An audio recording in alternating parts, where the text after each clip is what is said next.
Hi friends, இன்னைக்கு காலை சீக்கிரமே பிரேக்ஃபாஸ்ட் முடிச்சாச்சு. தோசையும் எஸ்டர்டே நைட் வச்ச சட்னியும் தான் இருந்துச்சு. அதனாலவோ என்னவோ ஆதி வந்து சுத்தமாக தொடவே இல்லை.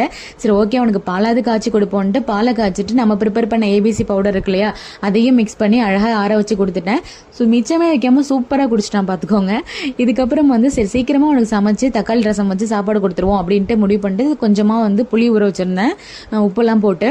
கடைசியில் ஃப்ரிட்ஜில் போய் தக்காளியை போய் பார்க்குறேன், தக்காளியே இல்லை. ஆஹா, மண்டையில் உள்ள கொண்டையை மறந்துட்டேனே அப்படின்ற மாதிரி ஆயிடுச்சு. சரி வேற என்னதான் பண்றது அப்படின்ட்டு யோசிச்சுட்டே இருந்தேன். வெங்காயம் வந்து என் கையில் பட்டுச்சு, சின்ன வெங்காயம். சரி ஓகே, நம்ம வந்து சின்ன வெங்காயம் ரசம் வச்சிடலாம் அப்படின்னு சொல்லிட்டு சின்ன வெங்காயத்தை கொஞ்சம் ஒரு கைப்பிடி எடுத்து சின்ன சின்னதாக கட் பண்ணி வச்சுட்டேன்.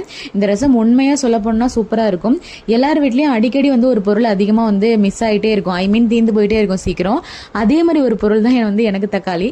ஓகே அப்படின்ட்டு ஒரு பேனில் எண்ணெயை ஊற்றி கொஞ்சம் வெந்தயம், 4 காஞ்ச மிளகாய் போட்டுட்டு ஒரு கொத்து கருவேப்பிள்ளை போட்டுட்டு நம்ம கட் பண்ணி வச்ச வெங்காயம் இதையும் போட்டுட்டு நம்ம கரைச்சி வச்ச புளி இருக்கு இல்லையா, அதில் வந்து கொஞ்சமாக மஞ்சத்தூள் போட்டுட்டு உப்பு செக் பண்ணிவிட்டு அப்படியே ஊற்றிட்டு கொஞ்சம் கொஞ்சமாக அந்த நுர வரும் பார்த்தீங்களா, அந்த ஸ்டேஜில் ஆஃப் பண்ணோம்னா ஒரு அருமையான வெங்காய ரசம் வந்து ரெடி ஆயிடுச்சு.